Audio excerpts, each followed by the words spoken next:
everyone, it's Anthony here at Talk and Review. It's been far too long since my last review and I can only apologise. I had a long break over the Christmas and New Year period, and with that break means that I saw quite a lot of movies. So I'm going to be reviewing the ones that I saw and I'm going to be putting them out for you day after day. So I'm going to be talking about 4 different movies over 4 different days, and we're going to start off with Star Wars Episode 9, Rise of Skywalker.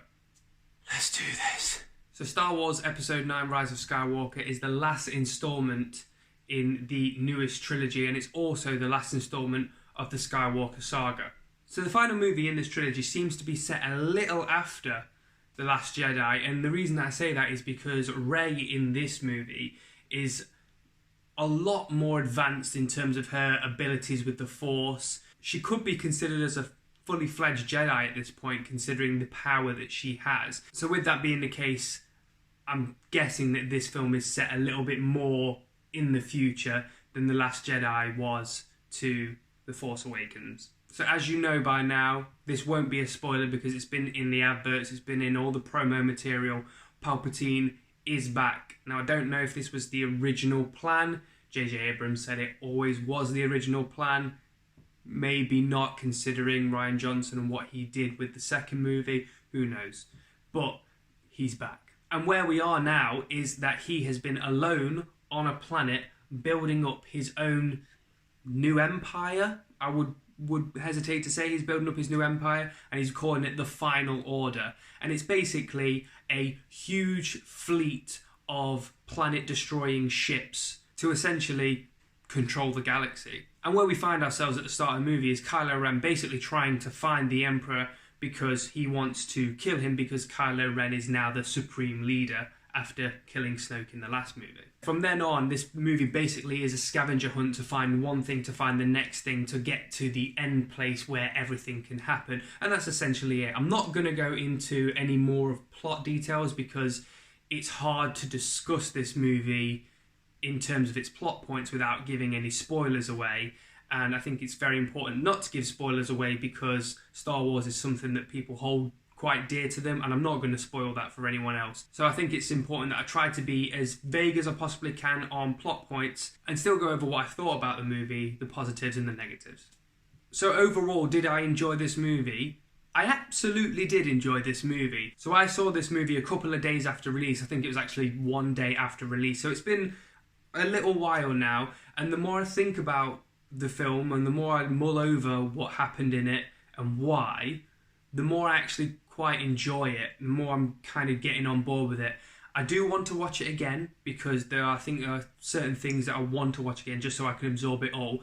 But where I sit right now, yeah, I absolutely enjoyed this movie. And that's for a few reasons. The first reason is that there is a lot of fan service in this movie. It does cater to your Star Wars fans, and me being a huge Star Wars fan, I'm going to lap that up until the cows come home. I love that kind of stuff. I don't think it's too overwhelming in terms of the fan service, and I know that people out there will disagree with me with that, but I think it's enough to keep diehard fans invested in it, but it's not too much that will detract you away from it, just going, well, that's just something they add in for the fans, that's just something they add in for the fans. I think they found the balance quite right. The other reason I enjoyed this movie is because I think it is a fitting conclusion. Yes, when you look at the second and the third instalment of this trilogy, they don't necessarily marry up because directors have different visions and different versions of events. However, that being said, I think what they have done, what J.J. Abrams has done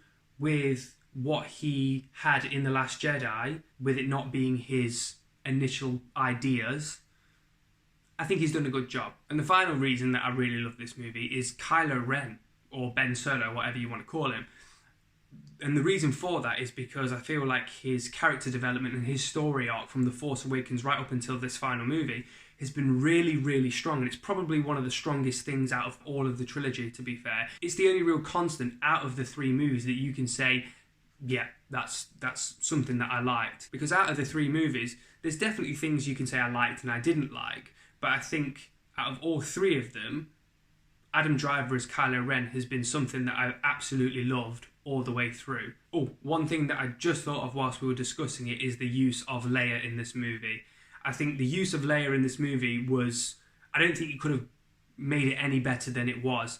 With the fact that Carrie Fisher had passed away before this movie was in production, I think the use of old footage and CGI in this movie and the amount that she was used in it was done beautifully, and I think it did the character justice, and I think it did Carrie Fisher justice as well, because they didn't over egg the pudding. They used her just the right amount, and it's one of the things that every time that she was on the screen, you obviously know that she wasn't physically there, but I think that in 20 years' time, in 30 years' time, when people that didn't know that Carrie Fisher died during the filming of these movies, I don't think that they would notice, and I think that they did it wonderfully well, and I can only really say good things on how they used her in this movie and where she was placed and what she does. I think it was perfect. Okay, so the Force has been used typically in the original trilogy, in the prequel trilogy, in very similar ways, i.e. Force push, Force jump, mind control,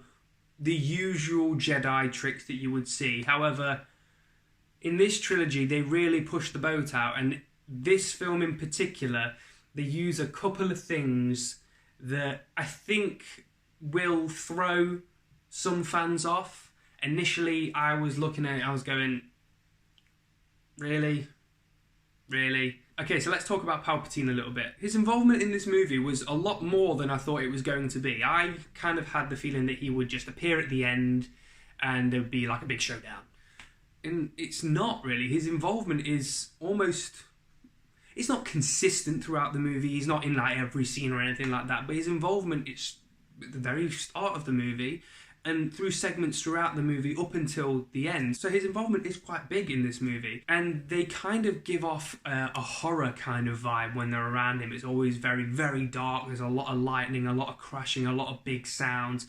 You don't really get to see his face a lot. And what you do get to see are like ripped off fingers and really kind of horrific scenes. And I think that they did that quite well because, as you all know, that in the Return of the Jedi, he fell down that chute. So, you know, he's going to be injured, he's going to be battered, he's going to be broken. So I think that the visual aspect of him, they did rather well. Again, the jury's still out on whether or not he was supposed to be in this trilogy or whether or not J.J. Abrams scrambled to figure out what to do now that Snoke has been killed in the last one. But I think that what they did do with him, they did quite well, if I'm being honest. He was very much the Palpatine that you know, a very evil, powerful Sith. There's pretty much nothing more you can do with that character because, you know, he is the Emperor, he is power beyond power.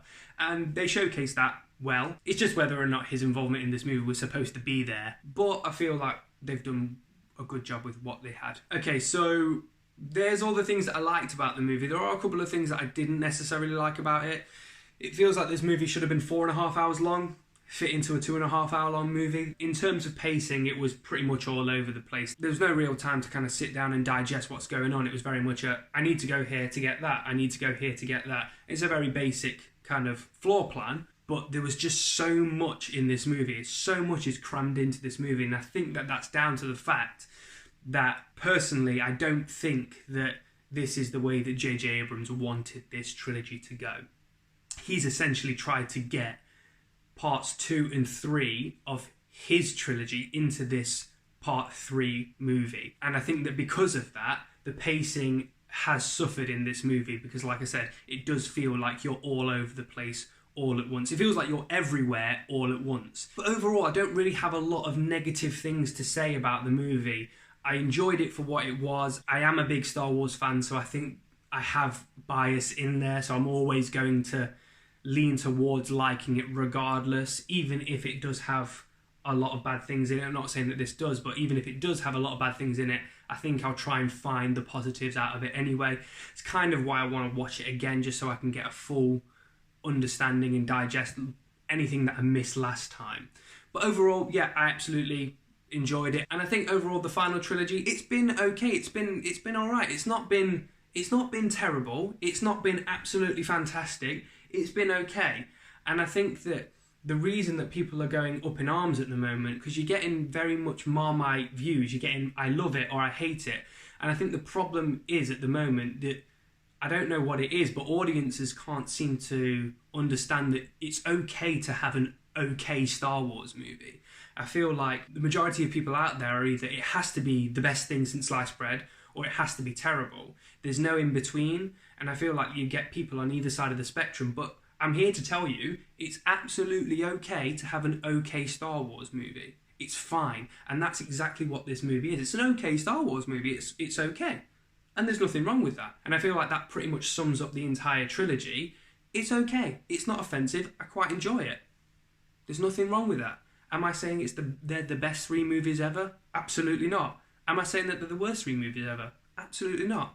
They're okay. I think we'll leave it there. Let me know what you thought of it. Have you seen it yet? If you haven't, what are you looking forward to? If you have seen it, tell me what you thought about it. Leave me a comment in the comment section below. Make sure you like and subscribe to the channel as well. We've got some great future content coming out and some good interviews as well coming up, so please stay tuned for that. Also, make sure you check us out on social media on Facebook and Instagram, and I'll see you guys tomorrow. Peace!